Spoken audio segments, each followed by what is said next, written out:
Halo semuanya, ini adalah video lanjutan dari video penjelasan tentang bisnis Panca Budi Idaman alias PBID.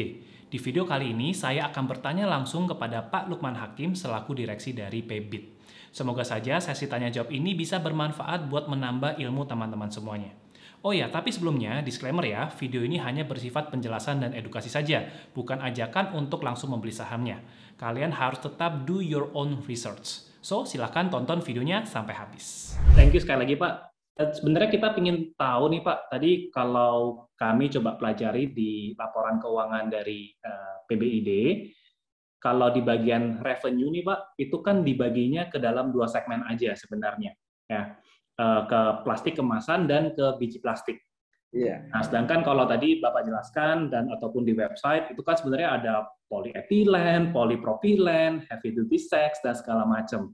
Nah, kalau dari Panca Budi Idaman sendiri sebenarnya yang secara spesifik produk yang paling menonjol atau yang paling diunggulkan tuh yang mana sih, Pak? Kita itu kalau dari segi segmen ya, kemasan plastik kita itu sekitar hampir 70%, kemudian untuk biji plastik 20-an%, terus sisanya adalah others, Pak. Others. Nah, kemasan plastik itu yang 70% itu ada kemasan polyethylene, ada kemasan polypropylene, ya kan, yang kemasan yang HDPE. Kita rata-rata semuanya jumlahnya hampir sama, Pak. Gitu. Oke. Cuma yang HDPE jauh lebih kecil. Yang untuk PE dan kemasan PP jauh lebih besar aja, Pak. Oke, jadi plastik-plastik yang bening yang memang banyak kita jumpai di Ya, pasar-pasar yang gitu plastik ya, Pak, ya? yang seperti merek tomat, merek wayang Tomat. gitu. Ini teman-teman kalau ke pasar ya, teman-teman harus mulai aware nih. Sparta, cap tomat, itu sebenarnya sering banget loh kita jumpain ya. Buat ngikat tadi makanan, kantong kresek dan segala macam itu. Kalau teman-teman ke pasar tuh, kebetulan saya juga baru dari pasar kemarin, wah kita ngeliat, wah ini memang ternyata banyak di mana-mana. Dan sebenarnya kita juga ingin tahu, Pak, untuk bisnis model channel penjualannya sendiri, kalau dari Panca Budi sendiri sebenarnya memang langsung terjun ke customer, ke pasar, ke end user, atau ada distributor dan segala macam yang kalau ada distributor kan pasti akan mengurus profitability gitu. Jadi kalau bisnis modelnya PBID sendiri gimana, Pak? Jadi bisnis model kami dari pabrik kami langsung distribusi ke pasar tradisional, Pak. Nah, di pasar tradisional ada toko plastik, Pak, toko kemasan. Ya, di situ ada jual kemasan plastik, kemasan kertas dan lain-lain, Pak, gitu ya. Nah, kita supply langsung ke toko itu, Pak, langsung. Jadi kita langsung direct jadinya. Jadi gitu sih ya, Pak, jatuhnya ya. Iya, jadi kita punya profit langsung jadinya. Jadi nggak ada kita seperti agen tunggal atau distributor utama, tidak ada, Pak. Jadi kita langsung real profit, Pak, ke sana, Pak. Jadi kita langsung, Pak, kita punya. Oke. Nah, kalau yang tadi, Pak, kalau yang biji plastik itu sistemnya seperti apa ya, Pak? Karena kan di laporan keuangan dicatat tuh penjualan dari segmen biji plastik. Sebenarnya bisnis biji plastik ini kepisah atau sebenarnya terintegrasi? Maksudnya Bapak beli biji plastik dari supplier, terus biji plastiknya diolah, atau biji plastik ini memang ada yang dijual lagi, Pak? Ya, jadi kalau untuk biji plastik ini sebenarnya untuk mendukung usaha kita di kemasan plastik, Pak. Jadi kita membeli resin itu dalam jumlah yang cukup banyak, ya kan, supaya jadi skala ekonomis jadinya. Harganya jadi lebih murah. Harganya lebih murah.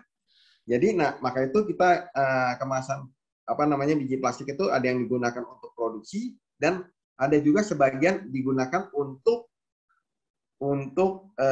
kita jual ke pihak ketiga. Nah, kita jualnya juga biji plastiknya juga ke pesaing kita, Pak, untuk kemasan plastik juga, Pak. Jadi kalau pasar kita 32%, Pak, ya kan, sisanya ada 60-an%, itu kita supply biji plastiknya sedikit ke 60-an% itu, Pak, gitu, Pak. Jadi kita supply juga. Jadi untuk pihak ketiga juga kita supply juga untuk biji plastiknya, Pak, gitu. Oke, Pak, ini intermezzo sedikit, Pak. Tiba-tiba ada yang nanya aja di Q&A. Karena kita lagi masih ngomongin revenue, Pak. Boleh tahu nggak, Pak, kenapa nama plastiknya cap tomat, Pak? Namanya tomat. Ya, kalau di pasar kan paling terkenal, Pak. Iya. Ada tomat nggak? Bahkan kalau di pasar itu, plastik PE itu ya, mereka sudah terbrainstorming, nanyanya ada tomat nggak langsung gitu. Ada tomat nggak? Jadi di mana-mana kalau di pasar, Pak, kita identik ke pasar tradisional, Pak, kita akan melihat warna-warna merah seperti tomat itu, Pak. Ya kan kalau kita ke pedagang sayur itu tomatnya lebih menarik, warnanya merah segala macam. Nah, itu orang lebih tertarik, dan tomat itu apa namanya salah satu konsumsi kita sehari-hari itu, Pak. Jadi merek tomat, dan lebih atraktif dari segi warna maupun dari segi nama, lebih gampang. Gitu. Oke, itu ini banyak yang penasaran juga Pak, soalnya kenapa pakai namanya tomat. Nah, ini teman-teman yang ingin kepo-kepo dikit kenapa tomat, terjawab juga akhirnya. Karena Ya, tomat tapi warnanya lebih bagus, Pak, menarik warna merah gitu, Pak. Nah, Pak, kalau tentang plastiknya sendiri, kan ini kan pasti bahan bakunya tadi biji plastik. Nah, sebenarnya kalau untuk biji plastik ini tuh kita nggak tahu, ini komoditas yang memang ada harga acuannya, entah itu lokal gitu ya, domestik, atau ada harga acuan biji plastik secara global juga, Pak? Atau ada indeks nggak sih, Pak? Biasa kalau kita belajar batu bara gitu kan ada Newcastle Index, CTO ada indeksnya. Kalau biji plastik itu ada nggak sih, Pak? Ada, Pak. Jadi Ada ya? indeksnya ada, harganya ada. Di internasional ada harga PE berapa, harga PP berapa, ada, Pak. Cuman ya namanya pada saat suatu transaksi itu kan terjadi jual beli, itu kan harga itu tergantung pengaruh dari kita punya pendekatan terhadap supplier, ya kan. Nah, supply and demand. Kemudian juga kalau kita belinya dalam volume yang cukup besar, ya otomatis harganya lebih murah, gitu, Pak. Beda sama apa namanya market price-nya, sama pada saat harga transaksi di kita ya beda, nggak seperti itu, Pak. Oke. Ya. Kalau sekarang sendiri, Pak, tren harga biji plastik itu gimana sih, Pak? Apa karena kan komoditas sekarang semua naik semua nih? Ya, sekarang ini semua lagi dalam keadaan naik, Pak. Tapi kita terus terang kita juga kerjasama lebih dari 20 petrochemical, ya kan? Kan di dalam petrochemical itu kan juga ada yang supply-nya banyak, Pak. Ya kan? Ada yang supply-nya banyak, jadi kita bisa mendapatkan resin yang lebih murah gitu, Pak. Karena dia supply-nya lebih banyak gitu. Karena kita lebih kerjasama lebih dari 20 petrochemical seperti di Middle East, kemudian Jepang, di Thailand, di Malaysia, kemudian di Amerika, ya kan? Itu kita kerjasama. Jadi mereka juga di sana juga ada yang supply-nya lagi tinggi, ya kan? Gitu. Jadi bahan bakunya ini juga banyak importnya juga ya, Pak, ya, berarti ya? Betul, Pak. Kita ada import, kemudian kita juga ada kerjasama dengan dalam negeri, ya kan, seperti petrochemical yang ada di dalam negeri, Pak. Oke. Ini Pak ada pertanyaan menarik Pak dari member kami namanya Christopher, Pak.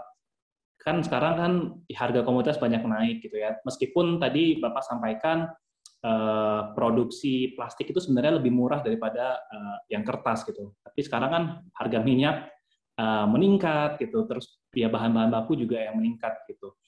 Nah, karena salah satu bahan pembuatan plastik itu kan menggunakan bahan dasar minyak juga, Pak. Nah, ini strategi perusahaan mengantisipasi kenaikan harga minyak gimana, Pak? Ya, jadi kalau biji plastik itu, Pak, saat ini ya tidak terbuat dari turunannya dari crude oil aja, Pak. Tapi ada juga dari gas, ada juga dari shale gas, Pak. Jadi banyak suatu bahan baku yang renewable, Pak. Jadi bahan baku yang terbarukan gitu, Pak.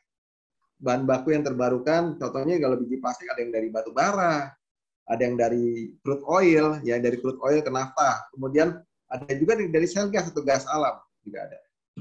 Pak, jadi penasaran kenapa dari komoditas batu bara bisa ke plastik, Pak? Ya karena seperti kalau di China banyak dari batu bara, Pak. Gitu. Oh ya? Dari batu bara ada pengolahannya karena sama-sama sumber daya alam energi, Pak, semua. Kandungannya hampir sama, Pak. Gitu. Ada kandungan-kandungan yang sama gitu ya, Pak ya. Jadi iya. Karena contohnya seperti gini, Pak, batu bara jadi sumber energi juga, kan? Nah, batu bara bisa jadi sumber daya energi juga. Kemudian kalau crude oil juga sumber daya energi juga. Ini jadi penggunaan batu bara untuk sumber energinya ya. Jadi nggak cuma sekedar pakai minyak. Oh, saya pikir dari batu bara. Karakternya hampir sama, Pak. Karakternya hampir sama. Ya, kan? I see. Nah, Kan? kalau kalau plastik ini paling banyak ditanyakan juga Pak sama member.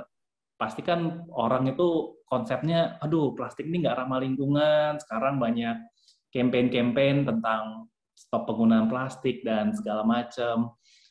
Nah, gimana sih Pak dari perusahaan Bapak benar-benar full kan bisnisnya plastik nih. Iya, iya. Bagaimana dari kacamata perusahaan ini menanggapi isu-isu campaign-campaign yang seperti ini Pak sebenarnya?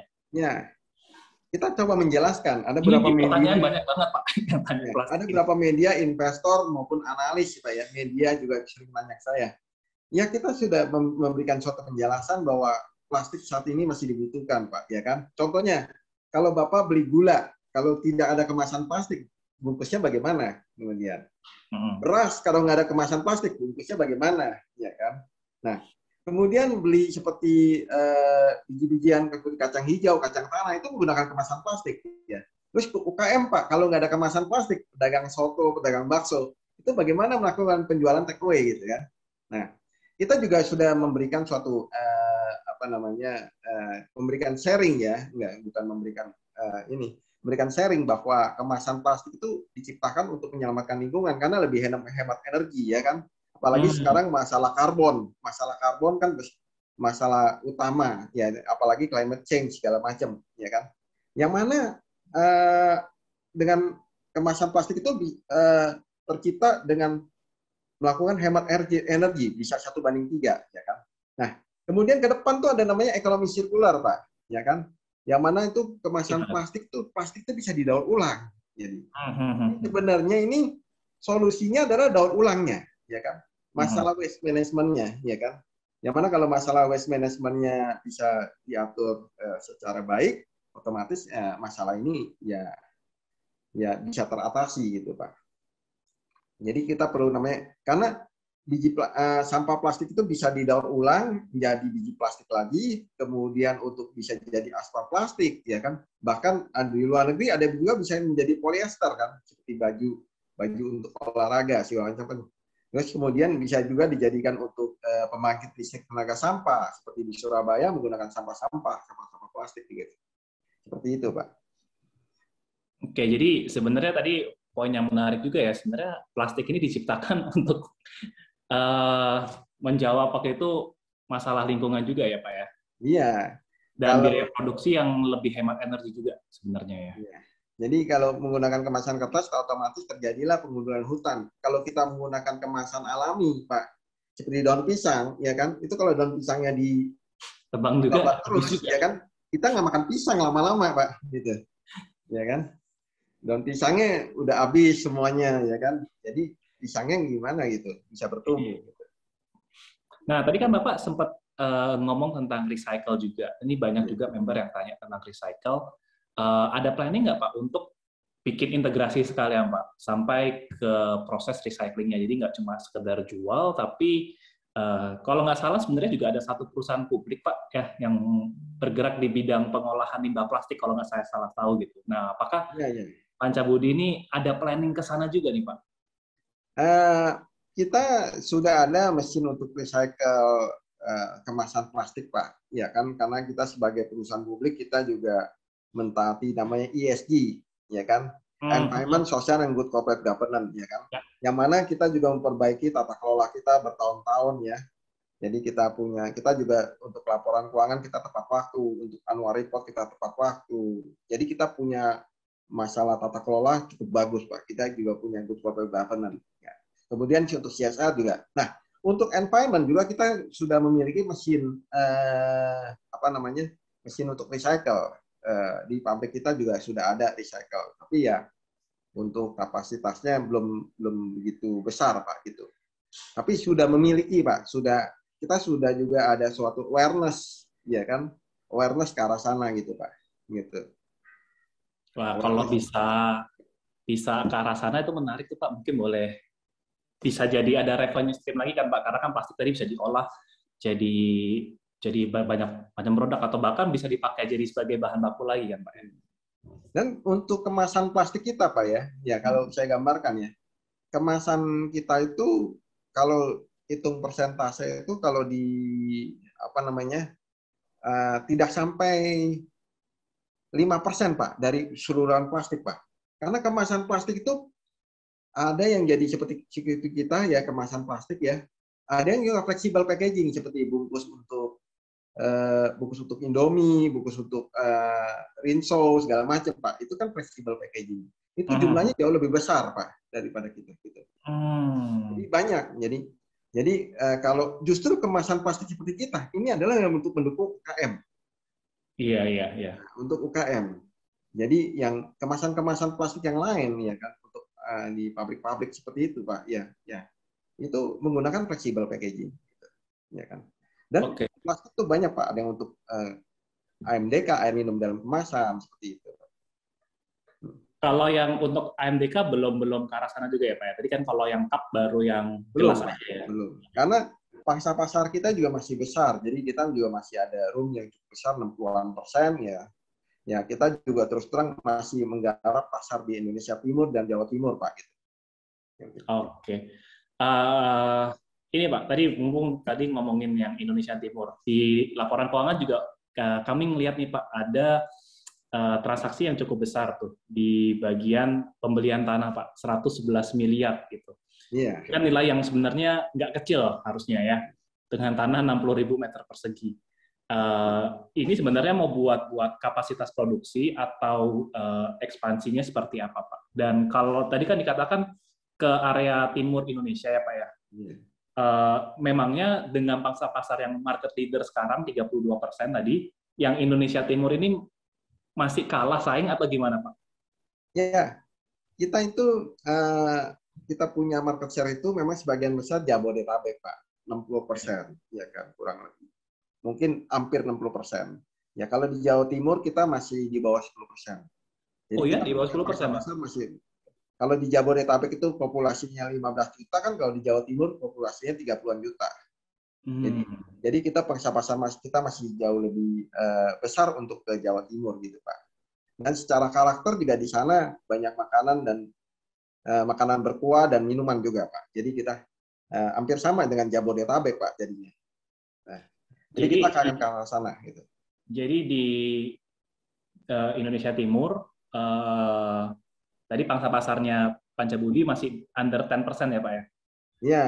Tapi secara domestik Indo market leader. Nah, berarti kan potensinya besar nih Pak kalau bisa menangin Pak. Iya, betul. Jadi kalau kita saat ini yang di Indonesia Timur masih banyak peluang lah ke arah sana. Jadi opportunity kita ke depan masih banyak untuk di Jawa Timur dan Indonesia Timur, Pak.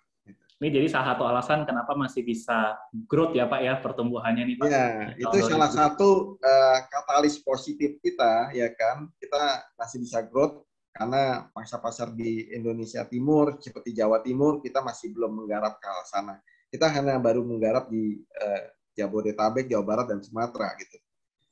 Oke. Nah, tapi apa sih Pak yang membuat dari Pancabudi sendiri yakin bisa mengeruk pasar yang lebih banyak tuh Pak di daerah yang baru? Sebenarnya member juga banyak yang tanya Pak, keunggulan kompetitif yang benar-benar apa ya, keunggulan kompetitif dari produk-produk Pebit sendiri ini apa Pak dibanding kompetitor Pak? Yang pertama kita kan sebagai market leader Pak, 32%. Terus kita juga punya jalur distribusi yang bagus. Kita juga didukung sama pabrik kita. Dengan adanya pabrik di Pemalang dengan pabrik di Solo mensupport penjualan di Indonesia Timur Pak.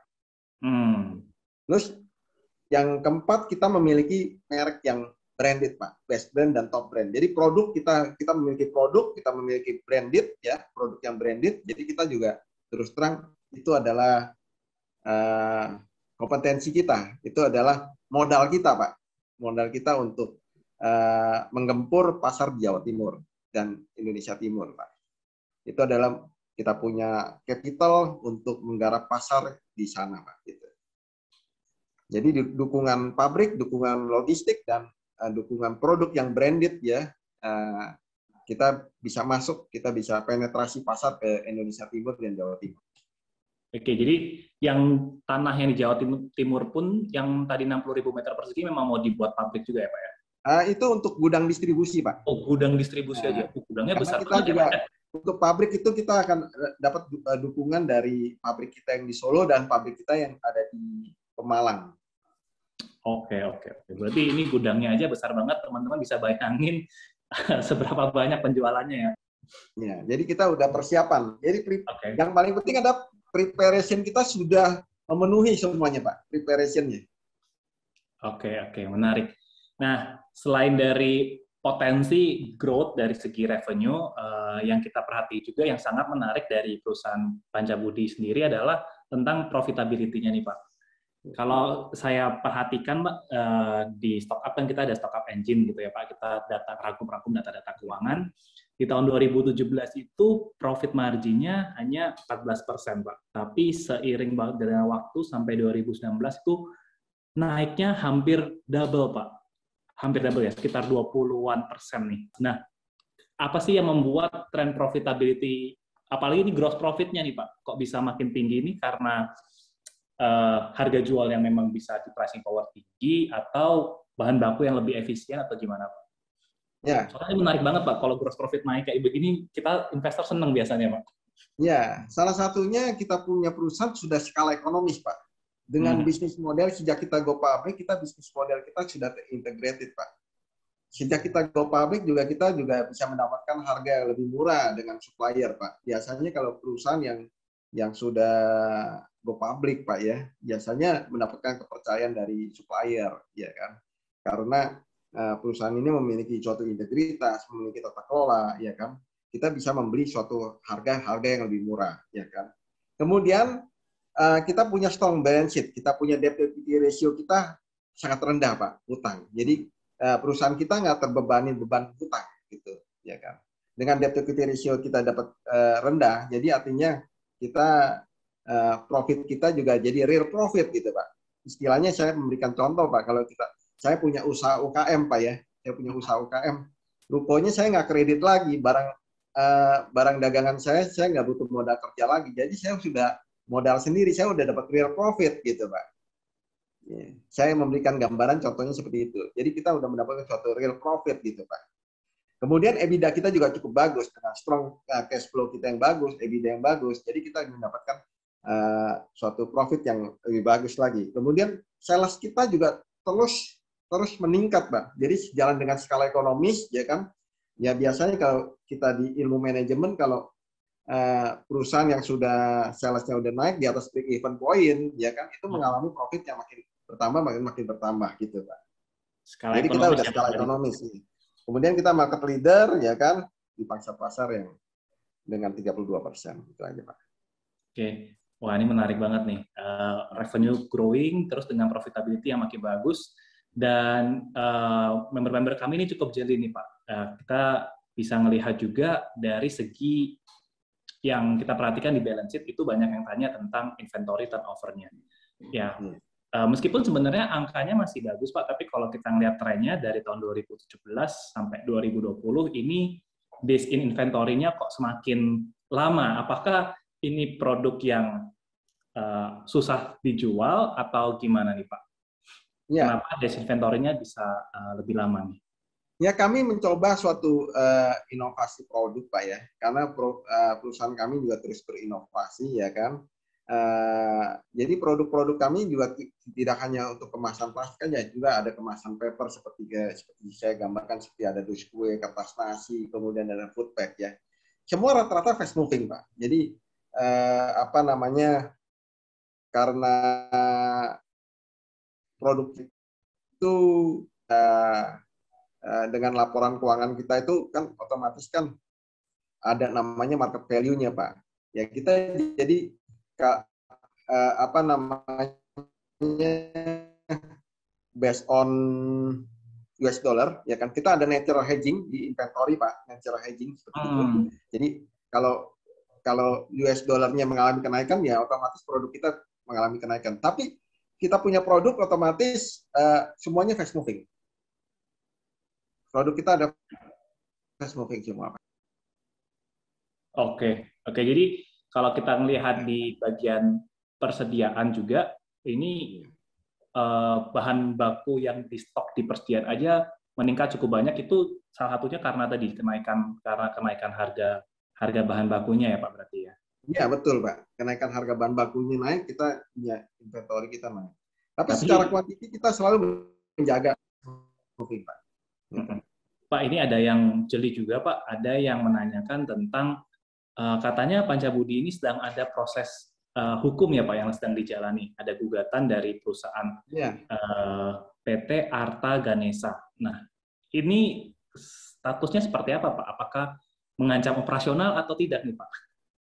tidak mengancam operasional, apalagi ini gugatannya cuma hanya kecil 700-an juta ya kan, dengan EBITDA Hmm. kita 500 miliar, itu perbandingannya sangat jauh Pak gitu. Dan ini tidak material, tidak material. Jadi dalam keterbukaan informasi saya sudah bilang bahwa ini tidak material, hanya 700 juta, dan kalau kita punya EBITDA tuh 500 miliar. Ini hanya untuk gugatan dari kontraktor Pak, kontraktor pabrik Hmm. kita jadinya.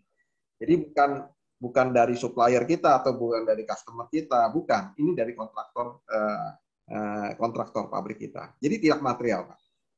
Dan tidak mengganggu operasional juga ya, Pak ya?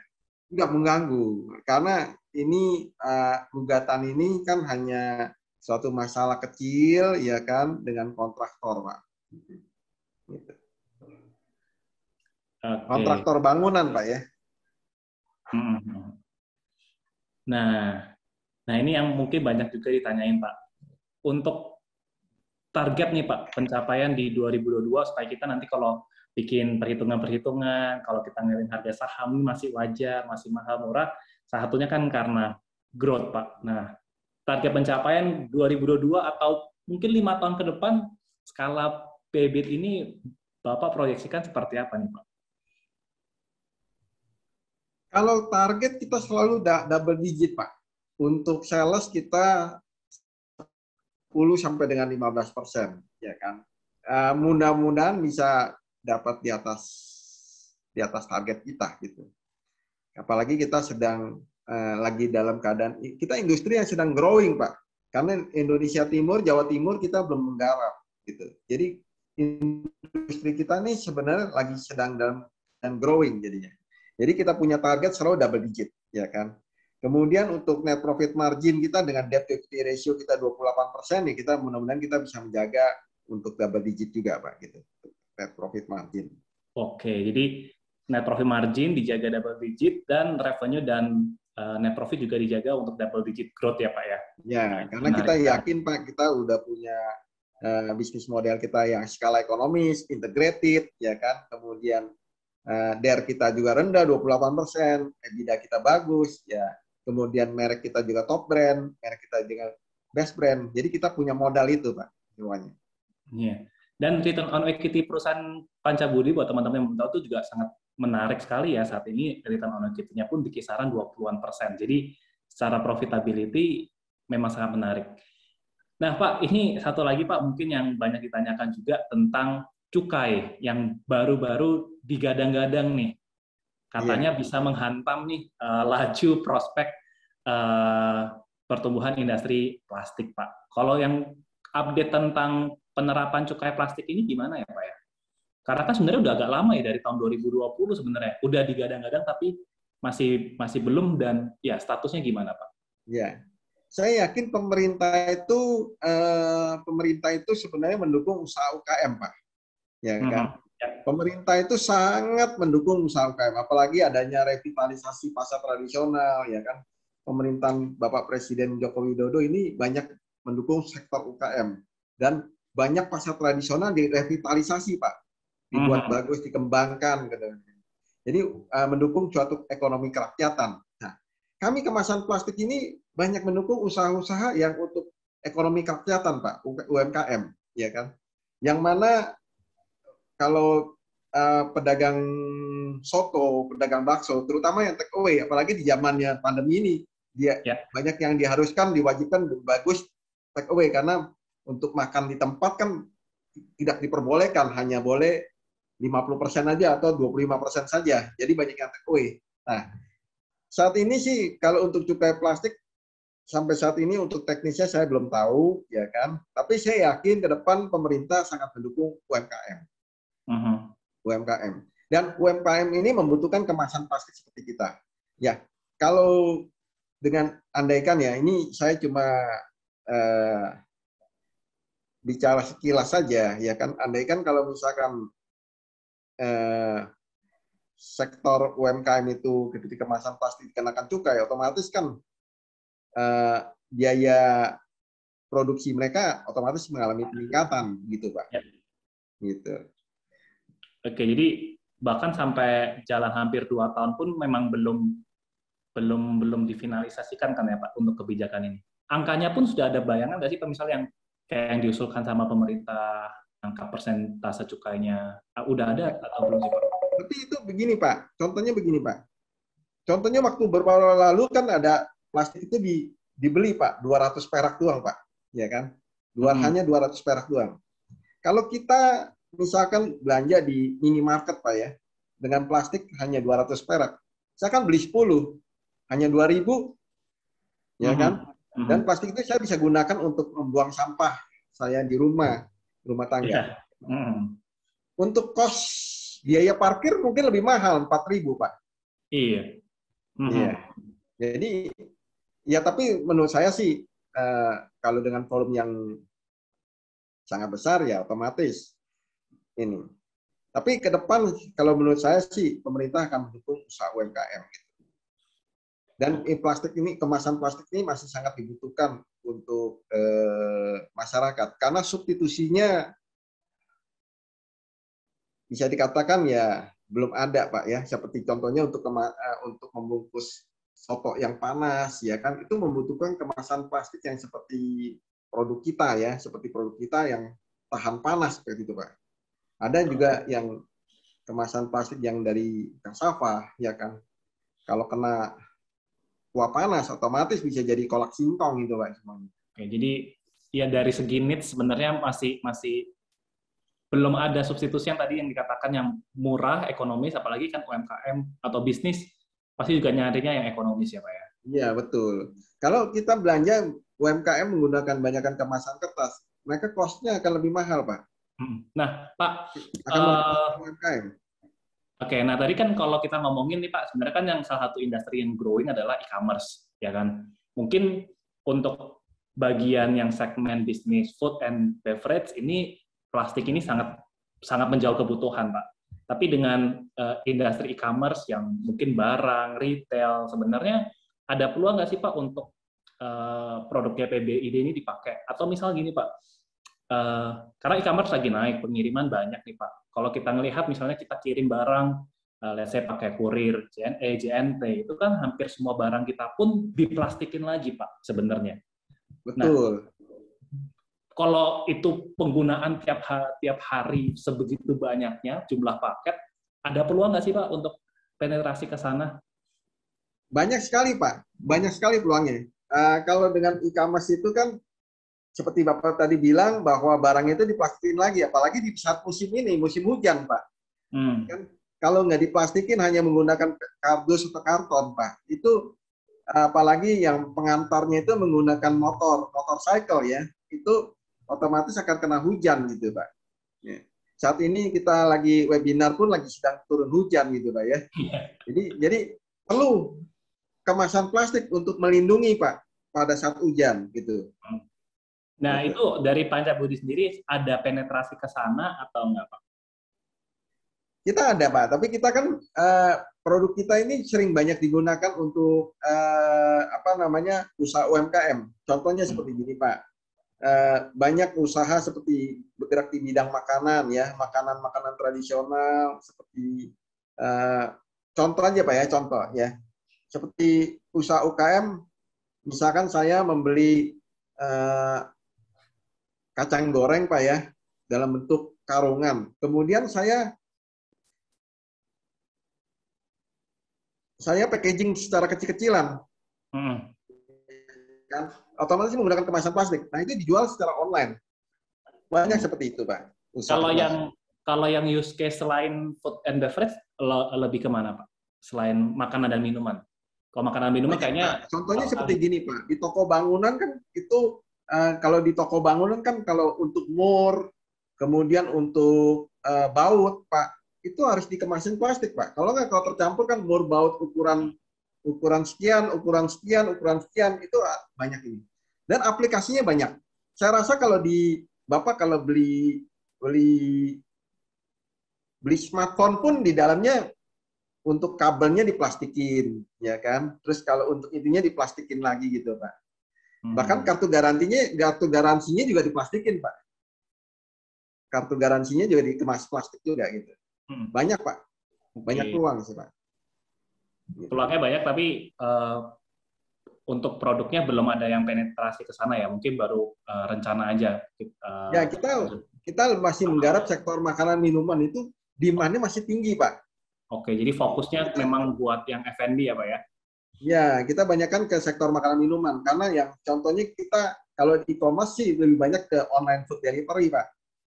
Ya kan? Apalagi di masa pandemi seperti ini, ya kan? Dan tidak hanya masa pandemi, Pak. Kedepannya, saya rasa masyarakat sudah mengalami suatu changing, Pak ya. Suatu perubahan karakter yang mana dulunya belinya langsung, sekarang bisa menggunakan online food delivery gitu, Pak. Jadi untuk online food delivery sudah menjadi suatu kebiasaan.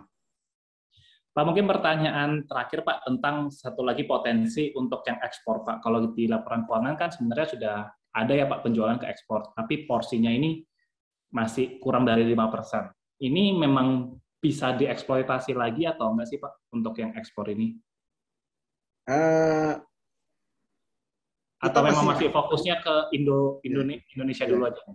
Ya, kita masih yakin pasar di Indonesia itu masih cukup besar, terutama di pasar tradisional, Pak. Apalagi pemerintah mendukung usaha UKM dengan revitalisasi pasar tradisional semakin bagus, ya kan? Jadi market kita itu masih cukup banyak di pasar tradisional, Pak. Ya kan? Kalau untuk ekspor itu kita lebih banyak B2B, Pak. Karena perusahaan kita banyak kan B2C, Pak, di pasar tradisional. Dengan merek kita sendiri. Kalau untuk ekspor lebih banyak kita semacam kayak job order gitu, Pak. Semacam job order di sana. Biasanya di sana kita kalau ekspor biasanya plastik kita digunakan untuk pabrik-pabrik otomotif, Pak, untuk baut atau mur atau apa segala macam. Kemudian juga untuk di sana untuk bakery untuk menggunakan kemasan plastik gitu, Pak. Oke. Wah, ini menarik sekali, Pak, pemaparan tadi, presentasi tentang Pancabudinya sendiri, kemudian dari kita coba gali tentang laporan keuangan, prospek, sangat menarik sekali, Pak, penjelasan dari Pak Lukman. Terima kasih banyak, Pak Kefas. Banyak belajar juga, banyak informasi-informasi baru nih yang saya baru tahu juga, mungkin teman-teman yang mendengarkan juga pasti dapat banyak insight. Nah, itu tadi dia sesi tanya-jawab dengan direksi dari PBID. Semoga sesi tanya-jawab tadi bisa bermanfaat dan memberikan banyak insight ke teman-teman semuanya. Nah, kalian bisa ikut juga untuk ketemu langsung dengan manajemen dari perusahaan publik bareng saya di Stock Up. Di Stock Up, kalian akan mendapatkan materi pembelajaran tentang strategi investasi saya dan partner saya, Bro Andika Sutoro Putra. Kemudian kita juga siapin yang namanya Stock Up Engine yang menampilkan data-data keuangan yang super lengkap dan kalian juga bisa akses ke event-event mingguan seperti yang kalian baru saja tonton. Untuk bergabung di Stock Up, kalian bisa langsung buka website stockup.id dan klik tombol mendaftar yang ada di websitenya. Jika kalian merasa video ini bermanfaat, jangan lupa untuk tinggalkan like dan bagikan video ini ke teman-teman kalian yang lainnya. Jangan lupa juga untuk subscribe buat kalian yang belum subscribe.